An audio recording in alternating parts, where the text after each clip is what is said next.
If you've spent your life being a people pleaser and completely forgot about yourself, you likely feel bad in some way when you don't immediately do what you think is expected of you. The only way out of this vicious cycle is to start living your life from your love and your heart again, instead of the, the old childhood fears and the beliefs that you have to or should do certain things. To remedy the outdated conditioning, I have been helping myself and my clients with using this simple framework of living life from love to address all the symptoms of pleasing or obliging others. Today I'll show you how you can take back your power using that framework and finally, in time, be your authentic self again. So let's look at the most common difficulty all people-pleasing empaths have: the inability to say no and the tendency to oblige others. I was obliging men really strongly because I wanted their love. I didn't even ask myself, do I love this guy? Do I like this guy? Therefore, I just did whatever he asked of me in the hopes of getting love. Another example is a friend of mine who really can't stand it when she is not reliable, or when she thinks she's not reliable because she was late to a certain appointment, or she has forgotten one little thing that doesn't really matter. So she really gets angry when she isn't perfect the way she thinks she should be. And that shows that she is being driven by pressure, by fear to perform correctly. Okay, so the real problem behind not being able to say no and giving your power to others is that you are believing in beliefs, assumptions, and false ideas that you have learned from your parents, who told you with strong emotions how you should or shouldn't behave. And because these beliefs were planted into you via these strong emotions, you didn't realize that they were never your thoughts. You thought that is how it is because you have never investigated if those beliefs even resonate with you, right?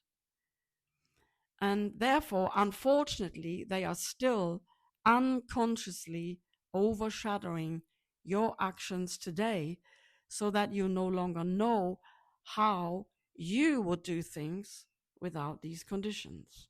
The good thing is, though, deep down, you do know what's right for you, because your heart always knows that. It knows your truth and can guide you to find it or to follow it. But you have been following your mind because your parents showed you that, and therefore you detached from your heart. So your whole life you were following those thoughts and beliefs and assumptions that you were told you have to follow. Your self-empowerment starts with recognizing that your mind has been running you instead of your heart. That is step one. And the second healing step, following my framework, is taking back your power. You do that by, instead of following and believing in your fear that says you must please others, you stop for a few seconds and observe that fear and actually feel it. And then you stand up to it. You become larger than the fear, and you have taken your power back. You are back to your truthful being that can see that the fear is just an illusion.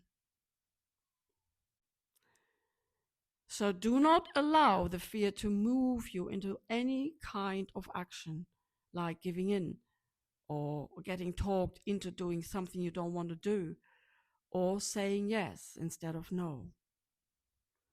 In that moment, in that critical moment when you have to decide to be truthful to yourself and not please anymore.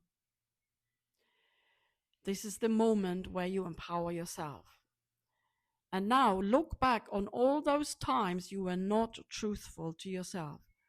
See how this inauthenticity has shaped you. Simply because you followed that fear, you didn't know anything else to do. How far have you wandered from the truth that lies in your heart? Can you see that now? Without any judgment, just notice and realize how much this has drained you. Pleasing others will always empty your battery, but living from your heart and your truth will fill it up.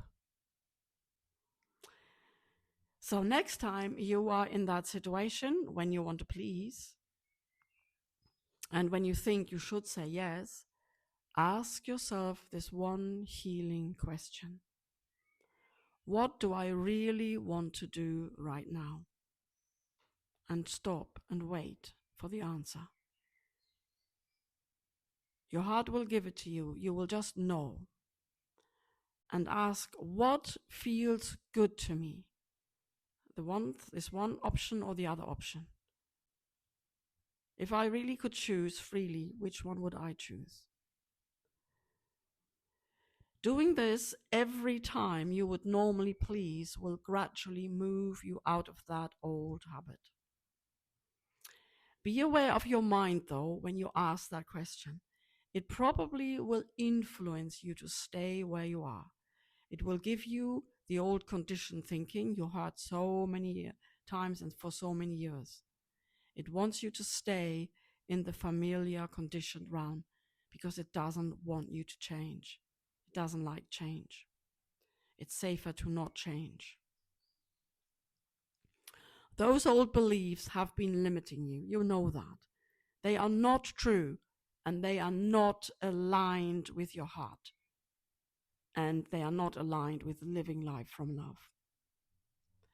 Can you see now what beliefs have you been following for all these years? Let me know in the comments. I would love to hear what actually influenced you the most. I know this is not easy when you're working by yourself on, getting out of this strong habit, right? But by making love and truth your guides, you have a framework to follow. And now let's go deeper. And this is the third step of my framework. Let's go beyond the old beliefs and ask yourself, why can't I say no in those situations? What would happen if you did say no? What comes up for you? If you did say no, you fear you will not be loved, right? So you developed a need for love, approval, and for doing it right for others in order to be loved.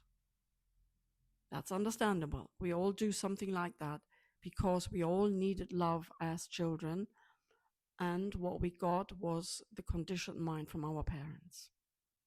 So it was the need for love that was driving the pleasing, because your inner child still makes you perform the best you can to get that love. So basically, your inner child is running your life still, until you go deeper and reconnect with her and resolve the actual need or the fear that's still present there. So you were assuming and believing you were wrong and not good enough because that's what you were told. But that was never true, right? You thought your parents knew what's good and right for you. And you simply followed that. Of course you did. But they were living from their mind, not their heart. And they were guided by outdated thoughts and projected those thoughts onto you. They didn't investigate their thoughts either. If they knew how to live from their heart, it would have been a very different story, right? Okay, so let's summarize. That need for love cost you the connection to your innate love and your truth. You lost the ability to feel yourself, to connect with you, to feel your own love. You lost your true identity and forgot who you are by following your parents' mind and never questioned this. However, this is how we learn and develop as human beings. It's what we wanted to go through on a higher level to come out the other end more enlightened. In truth, we came to remember our innate love while being influenced by the fearful mind, not only our own mind, but the minds of everyone around us, who's close to us, and by the collective mind. So that was a courageous decision for sure. And when we have the framework of living life from love, though, it is much easier to detach from the fearful mind. So, because then we can choose to live from love instead of fear. Are you up for doing a little challenge for this next week? If you want to stop pleasing others, make that decision right now. For 1 week, decide to live from your truth again. That means you ask yourself the healing question every time you want to say yes, but feel a no. So you ask yourself, what do I really want to do right now? What feels right for me? You follow your truth that you can always find in your heart and become aware of all those false beliefs you have lived by that you are now examining and attempting to let go. Let me know if you are up for that and how you are going. And I'd love to hear from you. If you've got any questions, please let me know. And if you got something out of this video, please like it so other people can get to see it. And if it was helpful, subscribe for more enlightening content on living life from love.